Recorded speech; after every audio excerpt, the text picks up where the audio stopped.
So, all right, we got our guest Ken here again today. So, hello. Let's get started. All right, so our movie this time was called Mom and Dad, starring Nicolas Cage and Selma Blair, and I think generally the opinions I have are pretty much shared of the group that it was basically positive for the most part. It was a very well done movie. I thought it was very. It did very well with a hint of satire and tongue in cheek. Yeah, there was definitely like a lot of humor in it, which I like. You can tell that they were just making a fun movie that was like kind of humorous, and also there were some parts I can't say actually scary, but there were definitely moments of thriller. Yeah, exactly, moments of tension. Yeah, I feel like it was like one of those things. Like the way it ended too was like it was like one of those things where like they knew the next. Like if you knew the next thing, part of that phrase that he was about to say, like it would have been like, oh, like. But sometimes maybe like we just want to kill you or whatever. But I feel like if it was a more like well-known line that they ended on, it would have sort of been more conclusive. Like you weren't sort of expecting it to end on that. I feel that we really need to talk about the ending. And I think that the movie was designed to kind of make you want to talk about the ending. So like we kind of knew we were creeping up on the ending, and it wasn't very. So I guess we gotta go into spoiler territory unless you don't want to, hear how it ended. I would. Well, you want to hear how it ended. Yeah, I mean, you have to hear. Basically, if you haven't watched this movie yet, definitely do yourself a favor. Go watch this movie. Start at the end. Yeah, start the last frame and then work your way back and see what you want to do with it. But so here's my thoughts on the ending, which is, I think the parents are going to kill the kids. I think they're going to get out and kill the kids. You think so? The dad had the cue ball, or not the cue ball, the pool ball, the 13 ball in his hand. I think that no matter what happens, he's going to get out and he's going to sneak attack them, and that's going to be it. Probably, but I think they were going to kill the parents. Oh, okay. I was on the side of that. They have the parents tied up. They're going to wait for them to wake back up, see if they, whatever. That kid's showing emotion. He's showing weakness. Yeah, but and they made short work of old Gramps. Oh, Lance Henriksen. The kids didn't kill him. No. Gravity did that. Or Newton killed Lance Henriksen. Always Newton. And, which, Lance Henriksen was... It was a treat, and it was a very nice twist. And I remember we were talking about it when we were watching it. I know Ken was like, "I think I know how this is going to end," and he was definitely incorrect. Right. But the thing about it is like I had forgotten, even though in the trailer, or not trailers, the credits they showed that Lance Henriksen was in the movie. I'd completely forgotten that Lance Henriksen was in the movie, and then Lance popped out at the very end. And I saw him, and I was just like, all right, I'm all for this. Lance Henriksen all the way. Timing-wise, it looked like that was going to be like the save the day moment. Yeah. And then they showed empathy towards the grandkids, but it was a distraction. But the whole time, I didn't want, even though I didn't want to see the Nick Cage and Selma Blair kill their kids. Yeah. I thought they were the best character. I thought they were the most interesting characters. They were the best characters. I will say this though, like they did sort of make it a cinematographic theme to not show the death of the children, so that would be in line with the ending cutting out right there, like sort of Sopranos-esque. See, so what do you say? About Nick Cage and Selma Blair? I was wondering if there's also a difference in which characters would be appreciated by which generation. Would children tend to side more with children? While watching this movie, and adults, want those damn kids obliterated. Like, there was that scene when he's building the pool table. Yeah. And he kind of has this breakdown and talking about how empty his life is and everything like that. And how super relatable. And it's like, wow, that's that really cuts deep here as like a 30-year-old, 30-something-year-old person. And once the sort of whatever it was, infection sort of takes hold, all of a sudden, like, there's no more reference of any sort of like zombie out. Now it's just all about these parents who we don't even. There's no indication that they were ever infected. If anything, all we've had was an indication to the contrary that it was all over this pool table. Yeah, or that the family room or the man cave. The kid touched the dad's car and he told me to kill him if he did it again. Yeah, and he even went straight faced. And the mom, and then the kid puts like a rabbit or something in the back seat. And then the mom, like, she's just pissed in general. Yeah. Everything that's going on. She's kind of having a bad day, so she's like, I'm just gonna kill my kids, I guess. Yeah, well, she's the one. She's at the hospital, and she realizes that, like, oh, this is a thing now. So she's like, time to go home and friggin' clean up the laundry or whatever. Take care of what I need to take care of. Take care of those damn kids. Yeah, take care of some business. Pay some bills, as they say. In a way, they did play a little bit fast and loose with, what is causing all these parents to freak out. But then there was always this this trend where before a parent goes batshit, the TV turns on and it shows snow, and then the parent goes crazy, tries to kill their kids. So yeah, like I do think that that is probably the snow. It had probably nothing to do with the candy bar that he found on the seat. Yeah. Maybe that was it. Maybe he saw the candy bars like. Yeah, it's probably spoiled. Yeah, as far as we know, we didn't see Nicolas Cage see the snow. So for us, he could have just lost it. That was definitely. He may have just been crazy because he was screaming in his office for no reason. Yeah.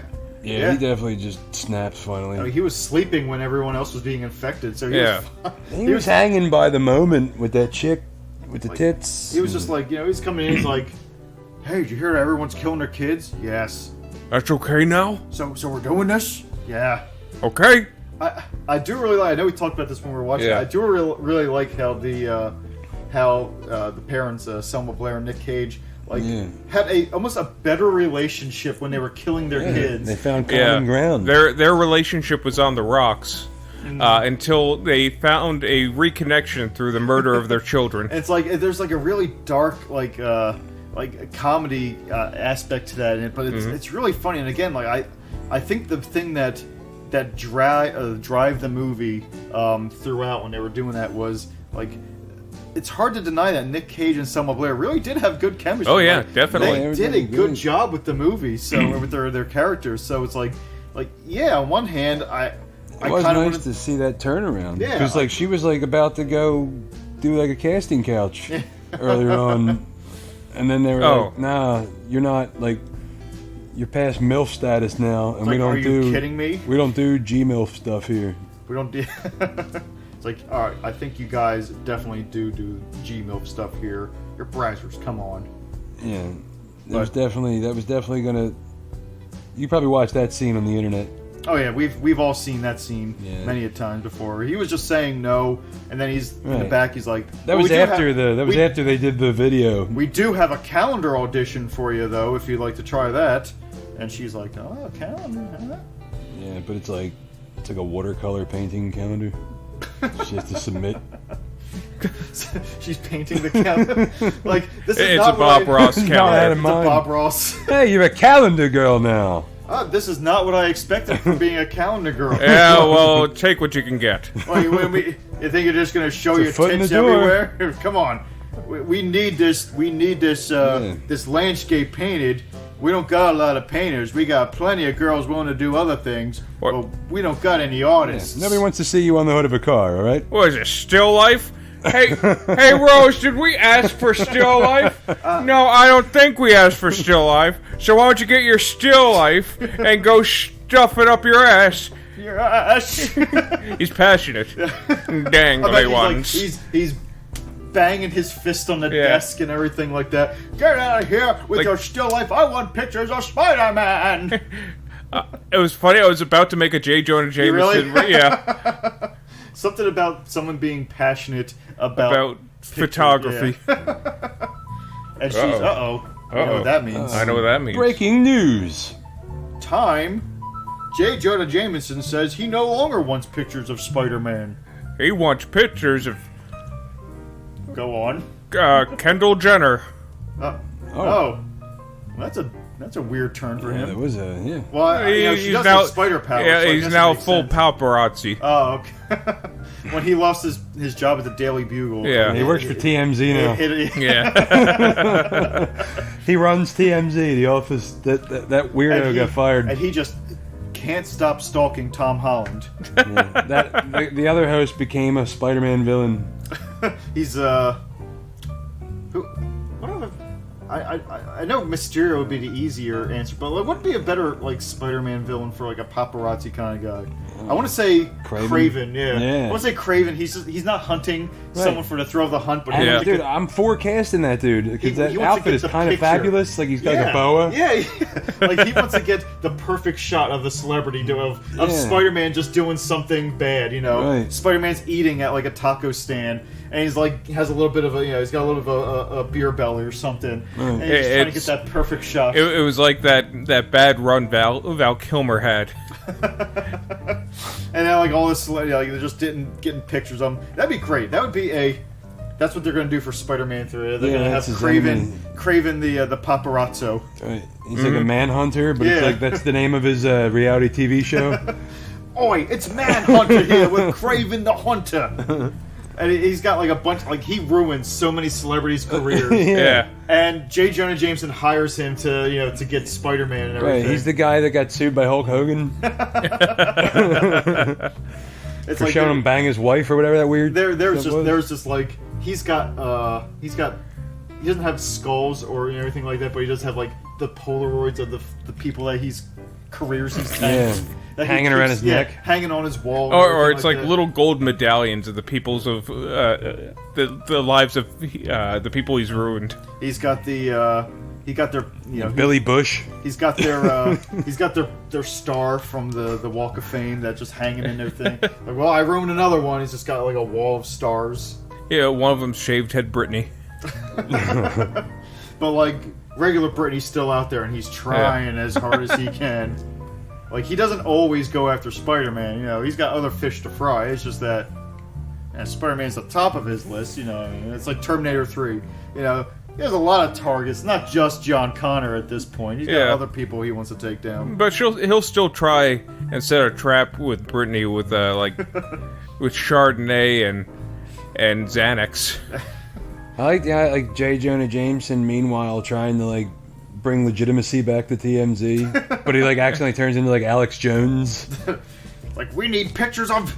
Like, which is funny, that's where they were sort of going at the end of Well, also and they did that in the game. Yeah, I was gonna say, I was just saying, like, we just talked about the game not too long ago. I just think that's a perfect like shift in character for that. I think that's like perfect for the J. Jonah, and especially because you're getting old with the newspaper editorial guy is sort of being phased out and antiquated. Exactly. We got it's like it's a different It's like, what do you have now? I don't want to spoil I don't want to spoil any of the any of the Spider-Man and the Spider-Man stuff, especially especially the game, because it's like I like the game a lot. I didn't finish it, but just not for like any reason. I just kind of it's just like I got so many games that I liked and that I just stopped playing. Yeah, I got those. Yeah, like another game just comes along and I'm like, all right, I'm gonna put Dragon Quest on hold for a little bit. I'll get back to that later, and then I'll start playing. I'm gonna start playing the new Uncharted. That's why I end up doing like Call of Duty, because I feel like I could just drop in. You know what I mean? Like there's no commitment. It's a finite sort of thing. Like I don't feel like I got to do side quests, and I get distracted too easily. It's like I don't know. I don't even know that I'm not doing the mission. Now I'm off like I'm buying a horse or something. I feel bad, because whenever I play games like Fallout 4 or Red Dead Redemption, I spend more time just not doing what I'm supposed to do. It's like the mission thing always points me through the right direction. I'm like, man, I'll get to that eventually. It's somehow like the game has become work. Yeah, right. And you're now the rest of the game is just farting around avoiding the work. Yeah, it's like I don't want to do that because I want to explore what I can right now. I don't want to miss something. Yeah, and I know it's like I know we're going. I can't do this twice in a row, but like the Animal Crossing thing. Like that's another thing too. Like I feel like it's even gotten to a point where like she's like up early or up late because of the time restrictions, and she has to sell her turnips before they spoil. She's like Thanos. Old Thanos. I think turnips. they're turnips. That's like a means of currency. It's how they control this. Dude, this game is. I'm telling What you. are they, Soviet Russia? Yes, it is definitely. I'm telling you, this game is a communist manifesto. You want to turn up, you have to It's like I buy watched her turnips. set an alarm and wake up to sell turnips in a video game. It's like, why don't you just It's like Farmville. like, why can't 10 p.m. be at your leisure? Like, it's supposed to be an escape. Well, I guess. I'm glad I didn't get sucked on board of that. It's there's like I'm still building a time for deck in that. real life, and then I got turnips that are gonna spoil in my fake life. Like, It's like it's not too late. You can always start your own little island. Call it the island of turnips or Dr. something. Moreau. Yeah, Dr. Moreau.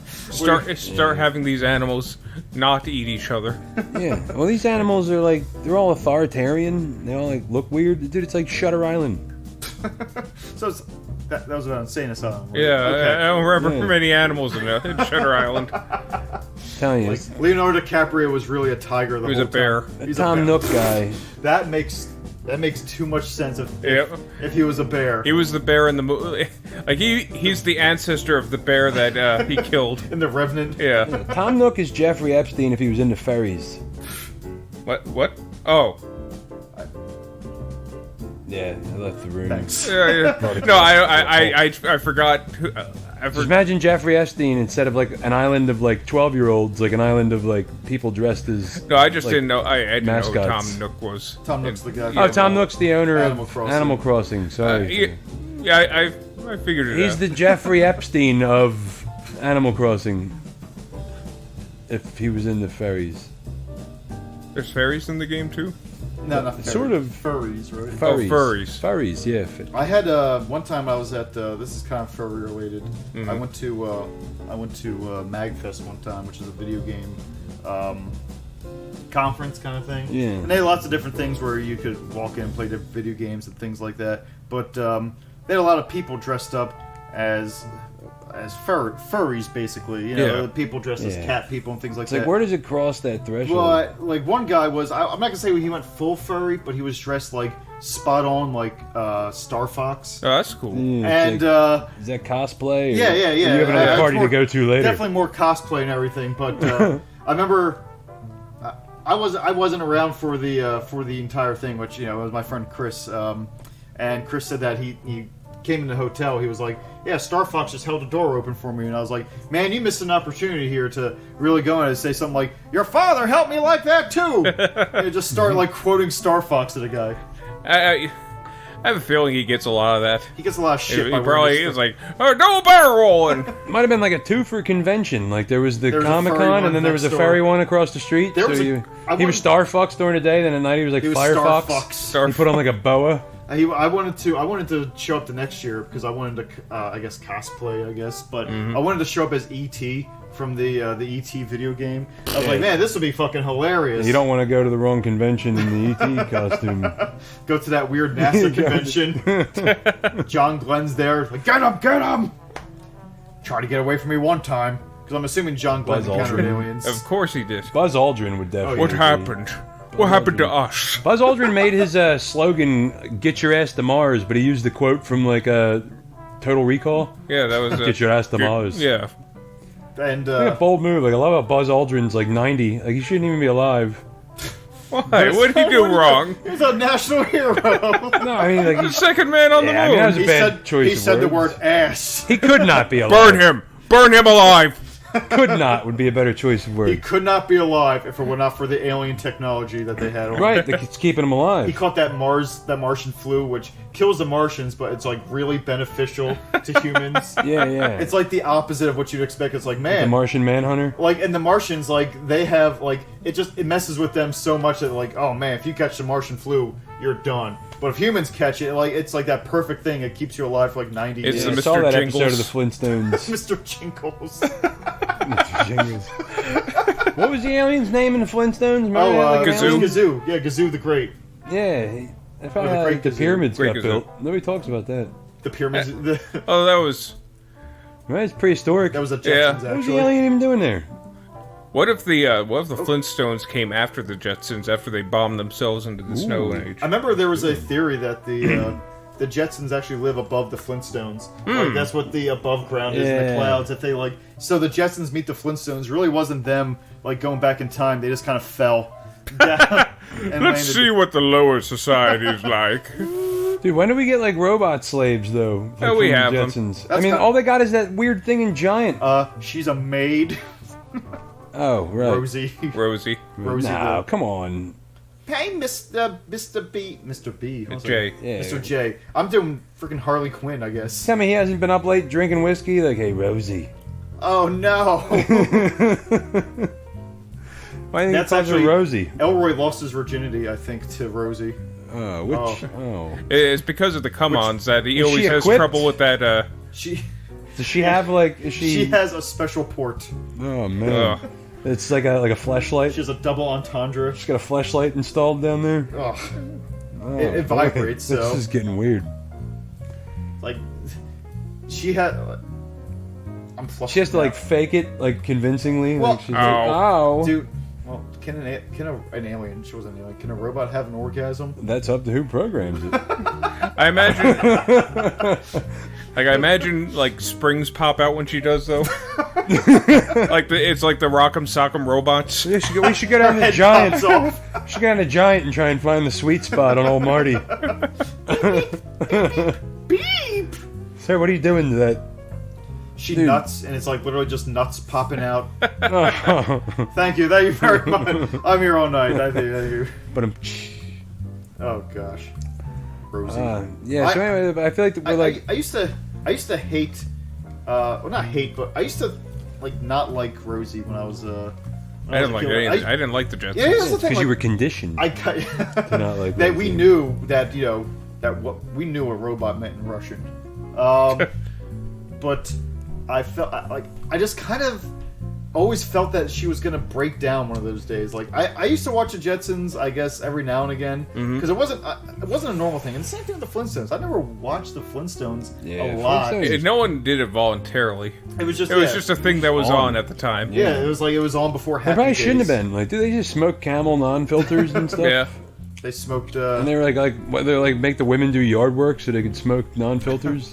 Like I know they cut out a lot of those old cartoon or commercials that they used to do because it was like, man, Fred Flintstone was like he was a pusher when it came down to it. You know what I watched recently? Standing on street corners selling cigarettes to kids. Danielle and I watched the Flintstones movie with John. Oh gosh! I gotta say, honestly, I hadn't seen it since I was a kid, and it was oh gosh. I think I liked it when I was a kid because of what it was just fun. But I always hated those. I watched it as an adult, and it was enjoyable. Like me and Danielle actually sat on a couch and watched. It was it was corny, and I'm sure it was nostalgia fueled, but it was fun.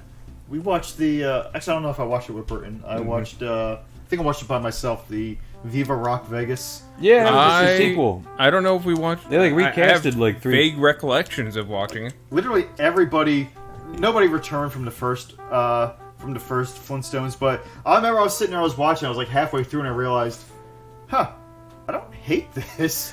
I don't like it, but it's tolerable. I'm not pulling my hair out. It's pet. This isn't that bad. The Flintstones movie has a classic sort of tale of with the forging of the test and the swapping, and then Fred's in charge. It just has a fun sort of. Honestly, it reminded me of a Flintstones episode. I don't. Then again, I don't really know why. I don't know where they got the concept that Barney was smart. He was just as dumb as Fred in the show. And if anything, he was worse. He was mooching off of the Flintstones. He was the underling to the idiot. Right. Yeah. Fred, he didn't know how to drive. He was he was the he was the idiot's idiot. Yeah. He was the fool's fool. But he didn't know how to drive in a world where you used your feet to drive. It was the same as walking. It's to be fair, he was flat-footed. That's why he wasn't in the Great Bone War. Barney was he had a few cocktails too many. That. Don't worry about that. That's how. He had muscular dystrophy. Yeah. He his car flipped over on the from drinking too much. Hey Fred, you gotta get behind the wheel. I can't He has get. to blow into the It's like a interlock big device. horn. It's a big horn, It's a trunk of a mastodon. He has to blow in, and its That's eyes all of it. turn. Cha-ching, cha-ching. All right, come with me now. Fred, don't tell Betty. I like how they do when they replace their appliances or dinosaurs. Yeah. And it's like they get old and they just like they just throw it out. It makes you feel bad. Like when you get rid of your dishwasher, you're like, like the things like it's Put like it elderly. down. It's like I wonder what the electric chair would look like in the Flintstones world, Just a bunch of eels. Yeah, a bunch of eels. or just a T-Rex eating them. You think when their appliance breaks, they eat it afterwards? Just it's slow food. roast it. Yeah, Yeah. Like, a rotisserie? you were a good pelican, Ah, mixer. that's good Now you're dishwasher. gonna make one hell of a barbecued sandwich. It's like you were always a good lawnmower, but now you're a good. Dude, do you feast. think dinosaur meat would be delicious? Oh yeah. Oh, wait a minute. Like, But, like- you think they were So you're keeping obviously- Dino around for the companionship? So I guess we're leaning towards the chicken theory, right? Where dinosaurs probably had feathers. Because Oh, if yeah. they did, Yeah. then they would definitely be delicious. Oh man, they taste just. But if they giant look like chickens. iguanas, I don't know. Have you ever had alligator? gator tail is delightful. Yeah, it's not bad. I didn't like it too much, but it was. I do like it, but I It was feel like that's okay. more like an appetizer. If I'm gonna eat dinosaur, I want to I want like a dinosaur- drumstick. Walk around the Renaissance fair with like a T-Rex leg. I mean, well, yeah, I guess. I mean, it wouldn't be an appetizer if it's a giant T-Rex like No, that. that's what I T-Rex mean. That's feeds what a I'm saying. family. Like, gator tail's like an appetizer. I want a T-Rex. So drumstick. you're saying like in that world they would like take the giant, like the giant like T-Rex tail, but they would like Yeah. cut it up into small, tiny little finger portions, for people. It wouldn't be like the full meal, They would have. No, I'm thinking like they'd have a moa. I'm thinking you put an apple in the T-Rex's. I mean, I guess a T-Rex is too big. But you probably find like a littler one, like a raptor. Then you put a watermelon in its mouth or something, or a pumpkin. If you were to like kill a raptor, which would probably be difficult, based on the little things I know from Jurassic Park, which were probably 100% Yeah, inaccurate. that was like raptors were about 3 feet smaller. Yeah. Yeah, so Right, but if they had feathers, they look like you'd probably get a nice juicy breast piece out of I that. guess I we could, guess. I guess we Some need of an the- some of the ostrich Colonel's right now. original Yeah, recipe. something- Like I've never had an ostrich. Are they any good? Are they I don't know. gamey? I've never had ostrich I've either. never had ostrich. Has anyone Gamey, I ever don't had know. ostrich? I feel like they would be kind of gamey. They probably would be. I don't They're all know. lean, They're though. That's what probably I all mean. dark meat because they run a lot because they have these Yeah. giant legs, and I love dark meat. That's my favorite. Yeah, I'd go for that. That's what's good about deer. They're like all in shape. Yeah, exactly. They're lithe. They're nice lithe. They run away from you. Right, it's like it's good, and it's good. Like with like cow and beef, you have to like sort of make it a fat piece Yeah. of garbage cow in order for the meat to be cookable. So there's probably these poor, sickly T-Rexes just chained to the floor. just Oh, just factory farmed. T-Rex veal. the T-Rex isn't allowed to move. Just bread without heads. It's like, that's not real T-Rex, right? You have T-Rex nuggets and everything at the McDonald's. Shaped like a T-Rex still. Kentucky Yeah, like, Fried. oh man, this is Kentucky Fried Dinosaur. That was like KFD. that's where they should have went with the sequel to Jurassic Park after the failed. There's another one. There's gonna be another one coming Is there out. really? They're definitely Oh, that's gonna right. make a trend. Yeah, we are not taking into consideration how delicious these things like could be. the second one I think ended on a like the second one ended I think the second of the Jurassic World series was more of Yeah. a listen, we have a really good idea that we want to do, but we have to set it up first, and we don't really have a good idea for the setup because Jurassic World 2 wasn't really Didn't that see good. it. But I didn't even see the second one. I did see the first. the first one was pretty alright. Yeah. The But second 'cause one it had the sort of comeback. Yeah, the second one was really okay, but the ending of it was just like, man, I love where they're freaking going with this. I can't wait to see. It got me excited for the third one, which is all I think it was supposed to do. Though, like Jurassic Park does not have good good luck with threes. No. Like it's gonna be dinosaur pee all over again.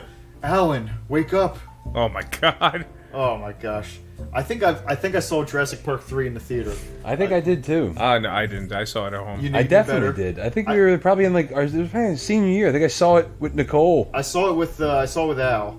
I was excited for that too because it had Sam Neill. Again. Yeah, I was excited too. The only Jurassic Park that I think about I haven't seen in the theater was The Lost World, and I wanted to, but I didn't. I think I saw that in the theater. And I do feel that The Lost World's a better movie than 3. Weirdly enough, that's the only one that I read the book of. The Lost World. Yeah. I don't know. I got it at like a CVS or something like that when I was sick, and my grandmother was like, "You can pick out a book." Let's go through this. Hey, Malcolm survived. That's cool. It's kind of funny because it's like Ghostbusters 2 was the only Ghostbusters book I ever read. Really? Yeah. It's pretty impressive. So that's why you like it so much. That's why I only read the new one with Paul Feig and the women. What do you mean? Oh my gosh. It was tough to get through. It was just banter. It was in Russian. It was. But the 2016 Ghostbusters? Yeah, the 2016 Ghostbusters novelization. Yeah. I'll stand by my opinion of that, which is I read it in Braille. A great cast that just didn't really do anything. Like I can't believe I love Kate McKinnon. I love Kate McKinnon. I like Melissa McCarthy's good. I like Melissa McCarthy. I like Kristen Wiig, and I like the girl who played Leslie Gore, right? Leslie something. Leslie's not Gore. Leslie Gore, Al Gore's wife. I don't think so. That's Tipper. She's definitely not a Gore. But I like all the like the cast was there. The writing was not. Yeah. And that was the problem. I mean, it was an ideology like hidden as a movie, but like not done well. It was like they just wanted to. I felt like because like when the idea to redo Ghostbusters with the original cast sort of fell through, they were like, okay, well then we're gonna do it with like some sort of like political messagery. Like, it was like the female. They forced the all-female. And here's my thing with the female lead thing. Like, there's plenty of great female leads in video games, movies, but it was like, I feel like you could have done it, but I mean, like, I felt like it was too forced. Like, it was too apparent. I didn't see any kind of forced message. I feel that the cast was fine. The cast was great. I just don't think that they didn't have a movie. They had a cast, an idea, and they didn't have a movie, and they attached there was too many instances, because we went back, I saw it in the theater, and I went back and we watched it again, because we have it on Blu-ray, and we went back and we watched it, and I realized that a lot of it was just them standing around and just hoping for, like, just dragging a scene out longer than it needed to be. And it's like, there were a few things in there that I thought was really cool that they just didn't do enough of. Like I think that most everybody can agree that the scene in the rock show with the mannequins coming to life and everything was like, man, that's actually a really neat idea. Like, the ghosts are kind of doing more stuff. I like their ghost weapons. I think the ghost weapons were actually kind of neat, that they spent a lot more time building things. It's just that it just felt like they were given an intellectual property to sort of like. I think they might have just been like. But for what it was, though, like Ghostbusters when it came out in the '80s was like it was sort of like it was something different. You know what I mean? Like it was a paranormal, like straight comedy sort of like. It was something that like hadn't been done. So I feel like if you were gonna redo it, I get why you would try to do something that hasn't been done, but I feel like you picked the wrong thing to.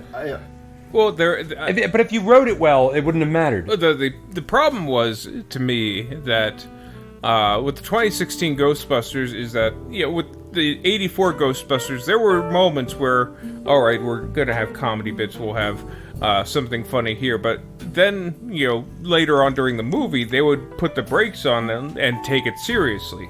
And that was kind of my issue with, the 2016 Ghostbusters, is that they focused too much on the shtick and barely anything on the plot. It kind of like the villain of the movie was barely in the movie at all. The 84 Ghostbusters had it seemed like they worked on the story first. And they wanted to tell a good story first and foremost. Like Bill Murray he thought it was all woo science. Like he was just sort of in it for the money. Like, he was a scam artist. He was a con man. Yeah. And then we have the 2016 one. They were just kind of like, all right, there was a lot of. I feel like, all right, we're gonna kind of ride on the coattails of the name Ghostbusters, but they didn't put as much effort into the story as I'd like. Yeah. That's the one thing that kind of disappointed me, because there were some neat ideas in there that I really wish they did the landline. The ley lines. I was like, man, that's a really cool idea. But it was in there for like a minute, and then they're like, all right, well, we're done with that. I'm like, man, imagine if you focused more on that instead of just dancing with Chris Hemsworth. Yeah, like we might have actually had like a really good movie here. But I can't really blame 2016 Ghostbusters for not being a good representation of Ghostbusters because like Ghostbusters 2 really just kind of rode off the coattails of the first Ghostbusters. Yeah. But I still like Ghostbusters. I like 2. Ghostbusters, dude. I still to this day, I just thought of it too when we were just now talking about it. Like I get creeped out by that ooze under the friggin' sewer thing. Oh yeah, the like I used to have slime. nightmares about that when I was a child. No, maybe that's the thing that the new Ghostbusters Vigo, needed to do. Is like yeah. there were parts of Ghostbusters 1 that kind of scared me. Yeah, they were Especially spooky. The library. Not just Oh, yeah, the library library. When the scared hands me come as a out kid. of the couch and pull Yeah, her that into was- the kitchen. Oh yeah. And there there's was. parts in Ghostbusters 2 that scared me too. That terrified me, trying but to think of- there was like the ghost train. Yeah, it was and like the Okay, yeah. functional- Oh, yeah, the and heads on sort of a horror too. Like, Yeah. it had great elements of both genres. It wasn't just piggybacking off of Yeah, like there was Janosch, the long arm Janosch. Yeah, Peter McNichol was just scary on his own. Yeah, he didn't need anything to be scary, and he was just good. But they didn't really do a lot of scary things, except for the one thing I mentioned with the mannequins, which weren't exactly scary, but they were It did closer. give it. Yeah, it was a very eerie.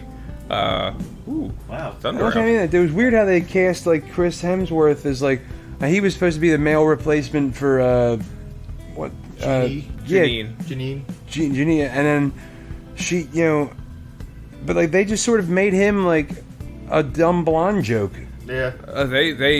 It was Like, more he than was like- I think he was He's like a piece of functionally meat. He was like incapable. everything that they hated. That's what I feel like. It was like they just switched the roles. Like instead of making these strong female leads, it was like they're like, well, why don't we have like this sexy handsome man be the dumb female role, and we have all these sort of haphazard females be the strong lead role. like the It just seemed like there was a design to the ideology more than there was to the story, which I think is why it failed. I think the highlight, not the highlight, but the thing that I do highlight or spotlight to show why the movie, why I didn't think the movie was great is the scene where Chris Hemsworth like reaches through his glasses and scratches his eyeball because he doesn't have any lens. Yeah. And you're like, oh, like that was just a quick little thing. I remember laughing like, oh, that's really funny. That's a really Right. funny kind of thing. And I think his character could have been something like that. And then they explained the joke after it. Yeah. He was like, oh, why don't you have lenses in your glasses? Oh, I took them out. I'm like, man, it was a funny Right. joke on its own. It Why could have did been you like need- Airplane. You know what I mean? why Just did you- slapstick. why did you need to explain the joke? And every cameo was just It was awful, sad. Except Ernie Hudson. Ernie Hudson stole the show. Is great in literally anything he's in. I will watch any movie once I see those name that word Ernie Hudson. Like he was a breath of fresh air in Congo. Oh my god! And in remember the Dragon Ball movie, the Dragon Ball Evolution. Oh my movie? god, I forgot he was in that. He was in it for like a minute, and I remember being like, "Yeah, oh, what are you doing in this movie? You're better Ernie?" than this, Ernie. It's But like- then again, a paycheck's a paycheck. Yeah, he was like he called that movie role with the boat. He was like, "Yep, this is what I'm buying with this." And he was only in it for like a minute, and they gave him like big caterpillar eyebrows, and and it was like, man, Ernie, what are you like? I'm glad you're in this, but it's like you could be in anything. I would watch anything with Ernie Hudson in it. I would watch a movie of just Ernie Hudson eating a sandwich. That's like one of those Empire things from Andy Warhol. It's an hour and a half. There's 12 sandwiches, and he has to go through all of them. And it's like that actually has some tension. Can he make it through all 12 sandwiches? Yeah, it's like in the hour and a Ernie half? versus Food Yeah, like oh my gosh. on A&E. You ever see the Man vs. Food Yeah. show? Yeah. I swear It's that Ernie guy, Hudson doing that. If that was Ernie Hudson, I'd watch that show more because the guy they have on Yeah. it now, pretty much a Ron Burgundy guy. He's like gonna have a stroke. yeah, soon. it's like his heart looks like I can see his heart exploding after every sandwich he's eating. Yeah, he doesn't look like he's having a good time eating Yeah, it. Like, it's a challenge for him. and Ernie it doesn't Hudson sell it. I would feel like, class the joint up. oh yeah, he'd walk in with like a cigarette. It's like, all right, so let's do this now. No, I was in Ghostbusters, right? Oh, of course. You ever see the Cowboy Way? No, nobody saw that movie, but I was in that movie. What is the Cowboy way? Dragon Ball. Cowboy Way was it was a movie with Woody Harrelson and Kiefer Sutherland, and they were cowboys, obviously, and they were like at once they were friends in like a cowboy rodeo circuit. Yeah. But then they had a big falling out, so they weren't friends. So then they then they move to New York. Or they go to New York City because one of their friends got like kidnapped or something. And it's basically everything you'd think. It's like these rough and tumble cowboys in New York City and everything. And of course, they're doing great things. It's like white men can't jump. Yeah, and I think the ending of it, which is a spoiler territory, but I don't care. Nobody saw the Cowboy movie. Nobody's going to see the Cowboy or Cowboy Way. Who knows? Maybe we're giving it some press. Yeah, maybe. But so here's a spoiler if you don't want to know how the Cowboy Way ends.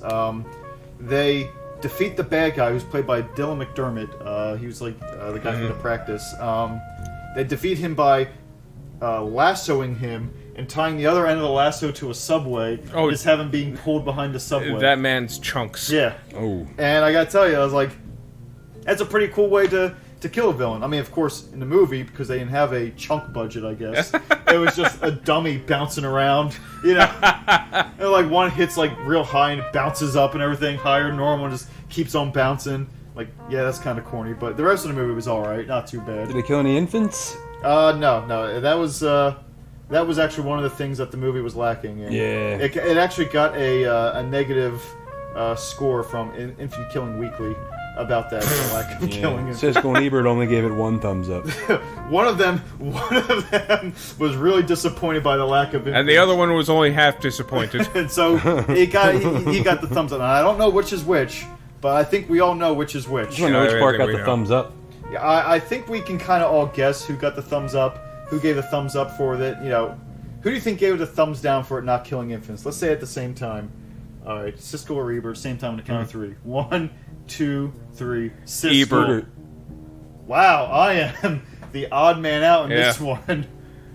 Like, Roger Ebert can be. Yeah, I guess I can see that. Roger Ebert doesn't look like he looks like the type of person that gives a bunch of kids, rowdy kids in the movie theater, a dirty look. Oh, like he looks over his shoulder, right. And like, and gives him the like look like he looks like a bad fart. And so, like, I have a he feeling. gives him a big sigh. When he's like, and he turns back around like in a huff. Yeah, he's like Mr. Wilson. Yeah. It's like there's one kid that he hates more than everything. Mr. Ebert! Oh, that's why he gave Dennis the Menace a thumbs down. It all makes sense now. Yeah, we could have like had a Dennis the Menace mom and dad sort of.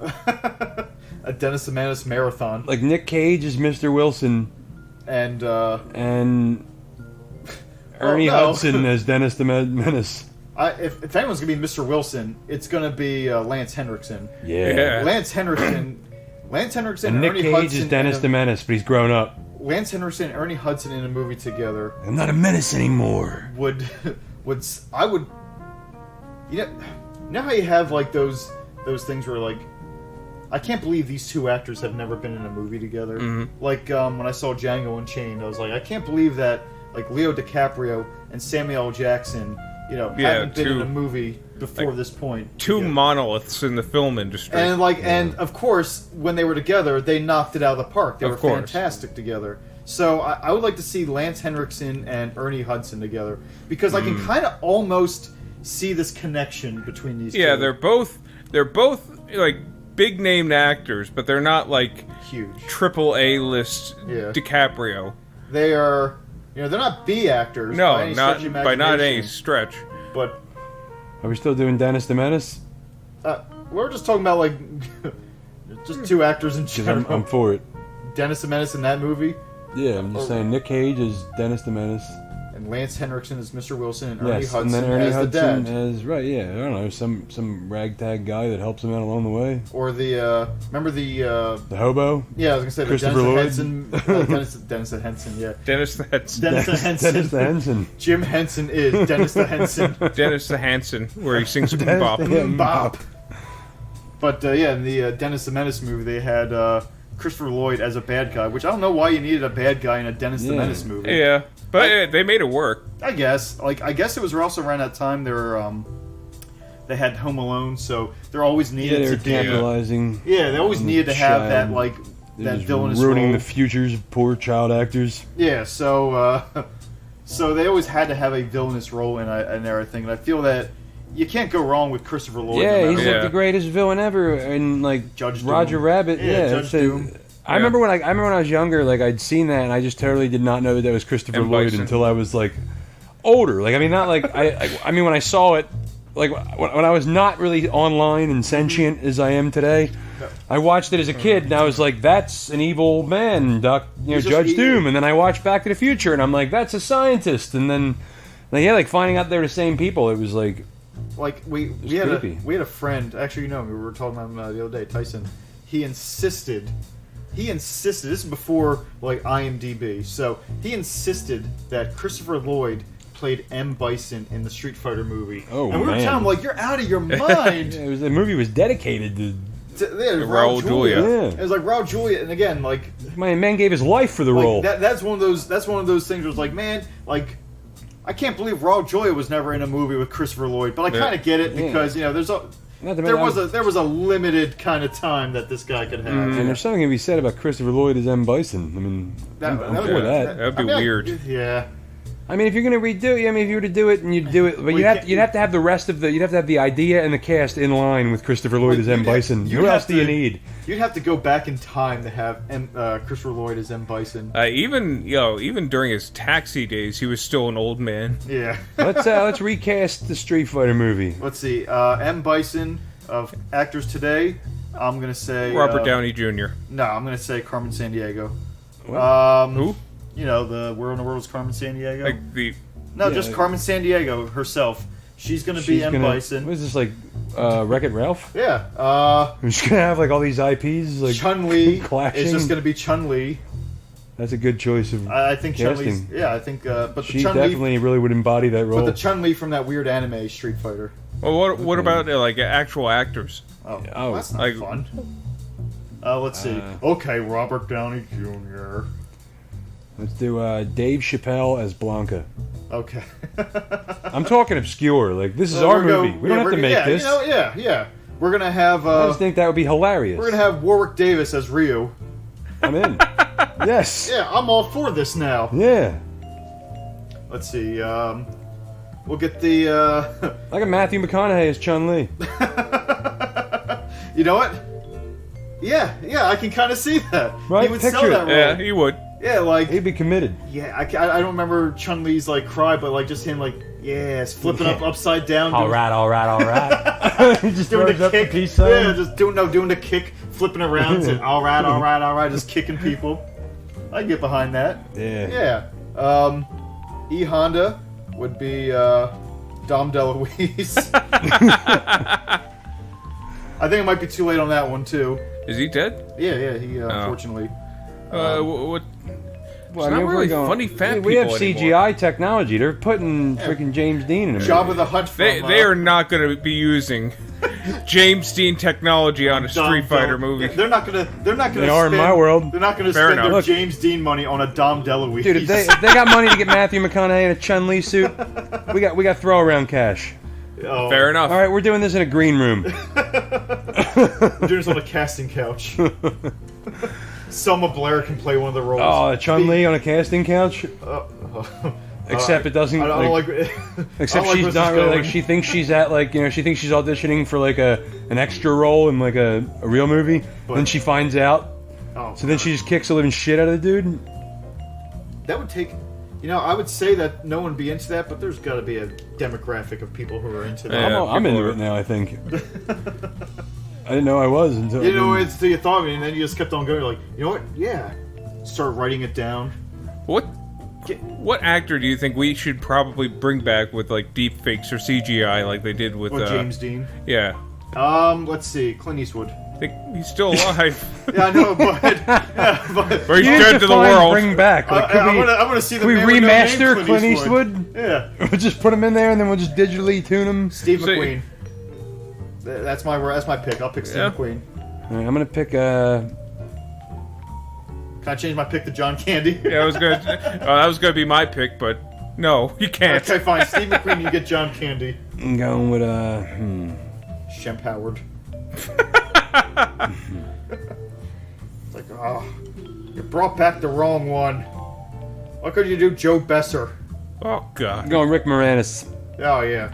good old classic Rick Moranis. Is he dead too? No. No. You know, we want to bring him, like... They're bringing him back. Yeah, I hear that there's going to be another Honey, I Shrunk the Kids. Is there really? That's what I hear, but... Yeah, rumor has it. There's been a fourth Austin Powers movie in the Yeah. works for years, too, so you never know. Yeah, fun fact, Rick Moranis did release, like, comedy albums, though, over the course of, like, the past 20 years. They're not funny at all. They're But, not good. It was a you know what?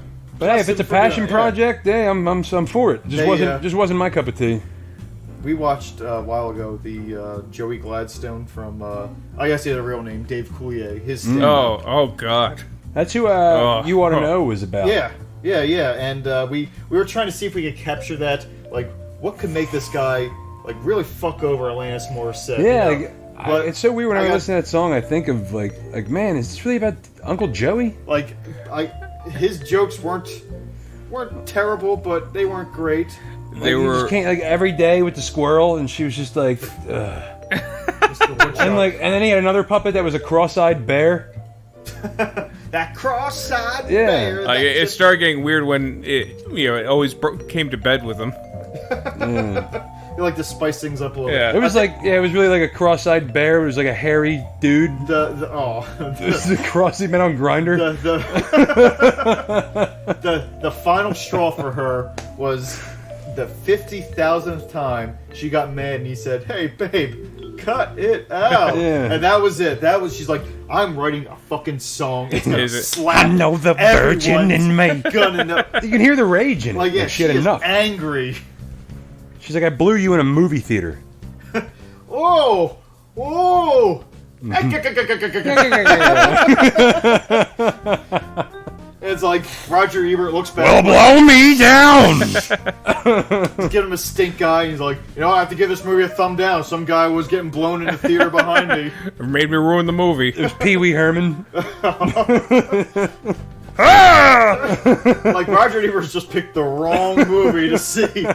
Picked the wrong theater. And it was like the Brave Little Toasters. Like, what were all these fucking people doing in here watching this movie? Ruining his day, at least. I don't like the Brave Little Toaster. What? What's wrong with the Brave Little Toaster? Creeps in the uncanny valley territory. Well, I guess, for me. yeah. Like, there's a whole song about... There's a lot of things I don't need talking. Toaster's one Like of a them. toaster. I don't want it to freaking try and talk me out of it as I'm about to drop it into the bathtub. There's... You don't want to do that, kid! We're gonna laugh at you! Oh, yeah? Who's laughing now? There are two sequels. Don't worry about that. There are two sequels to the Brave Little Toaster that I kind of want to watch because they're both on Disney Plus, and I always get around to just pushing the button to start them, but just never having the courage to do it. It's like Ones where the Brave Little Toaster goes scuba diving in the bathtub. Well, actually, I don't know.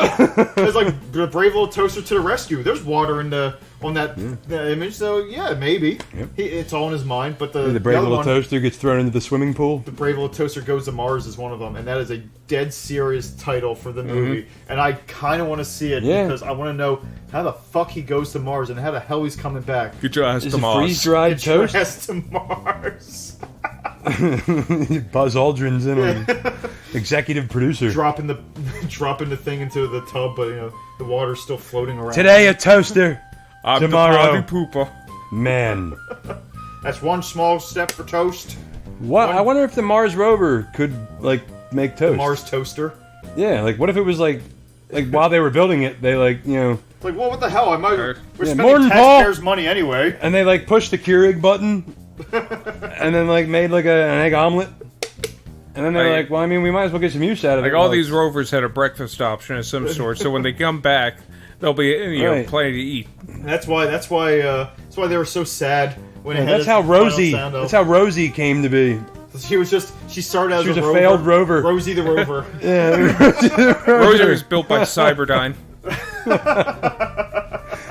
They just figured, well, if she doesn't pan out, the change in history thing, we can always just have her serve people. Yeah, to serve man. So anyway, Mom and Dad, pretty good movie. Yeah, I think it did. I think it did very well. I got actually a little, a few vibes of what was that? Parents. Okay, yeah, with Randy Quaid. Yeah, with Randy Quaid. I can get behind that. That's a Speaking whole. of actors that we'd bring back from the dead, Randy Quaid. Well, you have to be alive to get brought back from the dead. That's But, true. yeah, so Wait, what? Mom and Dad, This is something on a paradox.